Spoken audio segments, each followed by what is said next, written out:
Halo, salam bahagia. Ketemu lagi dengan saya, Sari Musdar. Konsep pengembangan diri dengan menggunakan PACE. PACE tulis BAZI adalah bagian dari metafisika Tionghoa. Kali ini saya mau membahas materi yang bukan dari PACE, tapi masih ada kaitannya, masih bidang spiritual. Mungkin sudah ada yang kenal saya dari Instagram, dari buku saya, dari novel saya, atau dari channel Telegram saya, Paca Bisari. Tapi lebih baik saya memperkenalkan siapa saya. Oke.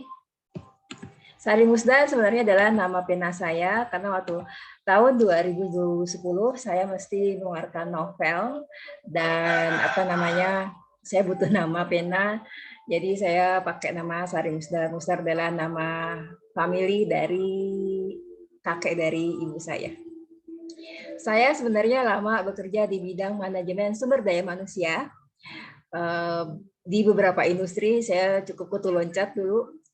Kebanyakan adalah perusahaan multinasional, dan saat ini setelah saya melihat pace profiling saya lebih yakin dan fokus untuk menjadi people development coach dengan menggunakan pace talent management dan juga NLP Neuro Linguistic Programming.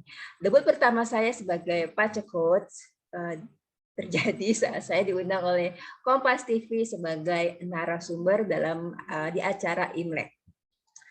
Hobi saya traveling. Dari traveling saya dulu suka blogging ya. Sekarang udah nggak zaman ya bloggingnya, lebih ke vlogging. Karena itu muncul buku traveling dan juga novel. Pertama saya Cinderella in Paris, belum ada novel lagi. Itu kira-kira ya. Oke. Saya lanjut lagi. Kali ini saya mau membahas tentang manifestasi. Mungkin teman-teman pernah dengar pernah dengar buku The Secret atau Law of Attraction ya, Law of Attraction. Sering banget orang membahas tentang ini, terus pengen tahu gimana caranya. Padahal sering kali kita melakukan manifestasi, ada yang sukses, ada yang enggak. Misalnya saya pernah iseng-iseng aja mendadak saya ingin asik banget ya kalau saya nulis di Facebook, kayaknya keren banget, kayaknya asik juga ya kalau misalnya saya pergi umroh. Jadi saya suka dipaksa umroh padahal itu belum tertarik gitu. Maksudnya kalau menurut saya umroh itu harus ada panggilan jiwa. Kadang-kadang pas di sana juga saya ngelihat orang-orang yang masih menuhankan ego, masih ngejar, mesti megang batu hajar aswad, mesti orang lain nggak dikasih izin dan segala macam. Itu berarti ibadahnya masih dengan nafsu. Ini adalah materi dari webinar gratis saya, Happy Woman. Oke, kita langsung saja. Ini tentang pace. Kebanyakan orang hidupnya merasa nggak lancar atau kurang sukses, biasanya adalah karena ada musuh di dalam pribadi, yaitu kita kalau di dalam istilah Neuro Linguistic Programming adalah self-limiting belief atau self blockage ya. Konflik internal ini biasanya terjadi karena merasa nggak didukung, merasa dipaksa untuk melakukan sesuatu ya. Kalau di PACE kita bisa lihat ini. Dari PACE pun kita bisa tahu sebenarnya apakah seseorang mengalami trauma ataupun merasa menyesal dan lain-lain. Karena penyesalan adalah energi yang rendah ya. Ini langsung aja saya membahas tentang self love dulu kali ya. Self love adalah konsep untuk mencintai diri apa adanya. Bukan berarti kita hanya menerima diri kita seperti saat ini, tapi juga kita memperbaiki diri kita baik dari segi fisik, terutama dari dalam. Dari bagaimana kita mencintai diri kita tahu siapa diri kita, jati diri kita, lalu kita mulai menerima apa yang Tuhan berikan, apa yang Allah berikan kepada kita. Lalu dari itu kita mulai melihat kelebihan kita apa, kekuatan kita apa, dan kita gunakan kelebihan dan kekuatan, sementara untuk kekurangan, kalau bisa kita akan lebih memperbaiki supaya kita jadi the best version of ourself atau of our soul ya. Lebih ke soul kalau saya sih. The more I love myself, the more love I receive from others. Saya percaya banget dengan pernyataan ini. Terus juga ada one of the most courageous decision you ever make is to finally let go of what is hurting you, hurting your heart and soul. Kekuatan paling besar yang keberanian yang paling besar yang kita lakukan adalah saat kita akhirnya mulai bisa membebaskan atau melepaskan apapun itu yang menyakiti hati kita dan terutama jiwa kita. Healing, healing, healing. Kita mesti melakukan proses healing. Bisa dengan meditasi, grounding dan cleansing atau apapun itu. Misalnya ke psikolog atau ke hipnotis yang bersertifikat dan lain-lain. Oke, sekarang saya membahas tentang manifestasi ya. Orang biasanya nggak langsung tahu tentang apa sih tujuan hidupnya dia, apa misi hidup yang Tuhan berikan ke dia. Kalau di Pace sebenarnya kita bisa tahu, oh bakat saya, karakter saya ini, profil bakat saya ini.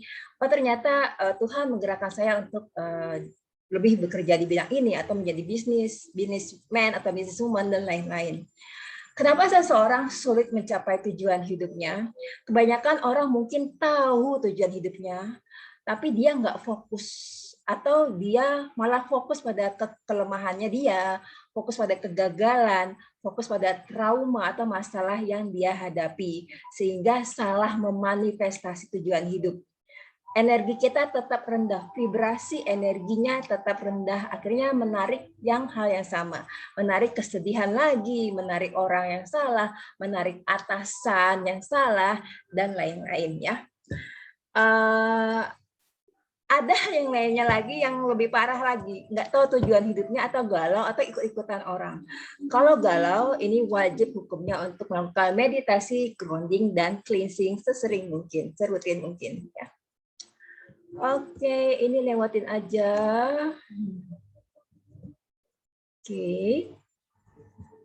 Kita langsung ke manifestasi. Manifestasi, teman-teman sudah pernah baca buku The Secret atau tahu ya Law of Attraction. Saya lebih ke Law of Vibration karena setiap manusia setiap benda di alam semesta adalah energi ya. Everything is energy, energy is everything. Kita mesti sadar itu. Pikiran kita adalah energi. Apa yang saat ini belum ada, dulu pernah ada di pikiran kita. Kalau pikiran kita selalu negatif, terutama ke diri sendiri. Misalnya kita mau jadi manajer, tapi dalam hati kita, masa sih gue bisa jadi manajer? Gue tuh nggak punya kemampuan leadership, gue ini. Akhirnya dia yang membuat dirinya nggak berhasil jadi seorang manajer. Ya. Manifestasi ini adalah cara untuk mencapai apa tujuan hidup kita. Ada caranya misalnya membuat kotak. Saya tunjukin. Ini misalnya, ini ada kotak. Anggap aja saja ini kotak ya atau jar ya. Teman-teman bisa taruh dengan kertas post-it ya. Apa yang kira-kira menjadi tujuan hidup teman-teman untuk tahun ini 2021 udah mau berakhir atau 2022 atau dalam jangka waktu 5 tahun. Ini untuk yang membuat kotak atau kaleng manifestasi. Teman-teman taruh, setelah taruh udah lupakan saja dan naruhnya jangan pas kita kesel, jangan pas kita terlalu kecewa, jangan pas kita frustasi, tapi saat kita sedang bahagia. Yang kedua adalah visualisasi saat meditasi. Ini adalah dengan menggunakan mata ketiga atau third eye. Ya, gimana caranya? Nanti saya jelasin atau mungkin teman-teman bisa gabung di meditasi besok tanggal 13 Juni. Yang ketiga adalah membuat papan visi. Papan visi ini untuk orang-orang yang lebih visual, ya lebih visual. Visualisasi saat meditasi juga untuk orang-orang yang memang visual. Kalau bukan tipe orang yang visual akan sulit. Membuat papan visi, teman-teman bisa beli kayak kertas karton atau apapun itu, kayak mungkin apa namanya tuh yang gabus ya, gabus kita tempel di kamar yang kita setiap bangun pagi ngelihat. Teman-teman bisa potong foto atau gambar yang paling mirip dengan manifestasi teman-teman, lalu tempel di situ. hanya dibayangkan saja, udah kita nggak boleh overthinking, nggak boleh mikir skenario gimana caranya ya bisa tercapai, karena itu adalah urusan Tuhan dan nalar kita nggak akan nyampe. Yang berikutnya adalah membuat rekaman untuk orang-orang yang auditori ya. Kalau di NLP ada orang-orang yang lebih cepat menghafal sesuatu atau lebih cepat paham dengan suara. Misalnya ada apa namanya, dulu zaman SMA kita mungkin pernah tahu orang yang baca buku benar-benar dibaca, bukan di dalam hati. Ini adalah orang-orang yang auditori biasanya. Yang kelima adalah scripting. Scripting adalah kita menulis kayak nulis surat ke orang yang kita kagumi atau mungkin nulis surat ke Tuhan. Kita awali dengan terima kasih, dengan bersyukur ya, karena gratitude, bersyukur adalah energi yang tinggi ya, vibrasinya tinggi. Kita mulai dengan bersyukur, kita ucapkan syukur ke Tuhan, apa saja yang sudah kita terima ya, kita ucapkan syukur ke Tuhan, atau kita ucapkan syukur ke orang yang kita kirim, kita ucapkan syukur, kita terima kasih karena sudah menginspirasi dan lain-lain. Lalu setelah itu kita tulis apa saja manifestasi saya dengan bentuk present time ya.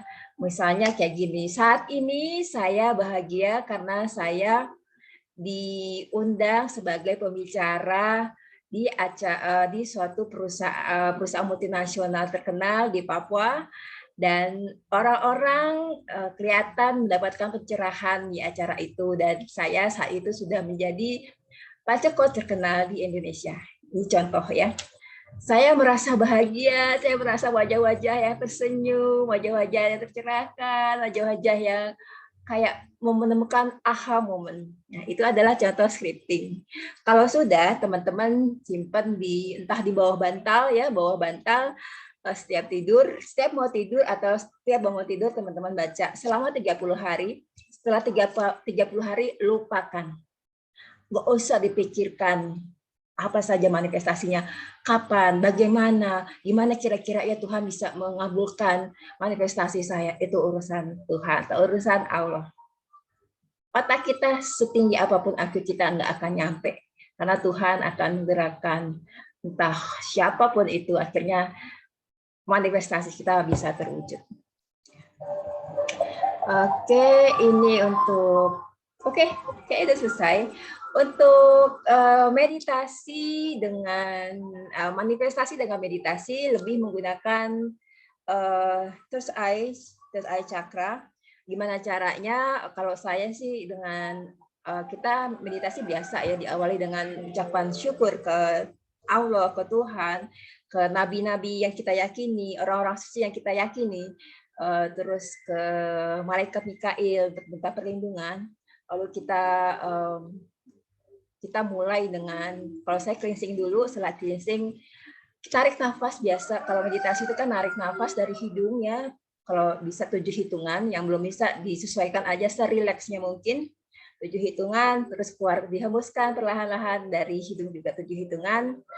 Kita bayangkan pusat energi kita adalah di perut, jadi kita menarik nafas dari perut, bergerak dari sakra atau solar plexus chakra, bergerak ke atas sampai ke third eye chakra. Lalu setelah itu hembuskan. Ulangi sampai 3 kali atau mungkin 7 kali. Kalau sudah, teman-teman bayangkan ada titik terang atau lubang yang terang gitu, kayak di sinari center atau di sinari lampu cahaya berkilatan gitu ya, di daerah sini.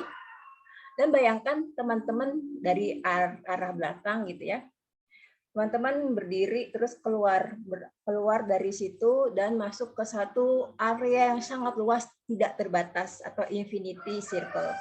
Bayangkan teman-teman ada di situ, entah itu salju, kalau saya kebayang salju aja gitu, kayak tempat perbukitan dengan salju, ada pohon cemara. Saya ngebayangin selalu itu. Ada yang bayangin pantai, ada yang bayangin kayak bukit Teletubbies ya, serba hijau gitu ya. Silakan teman-teman bayangkan apa aja saat itu kebayang.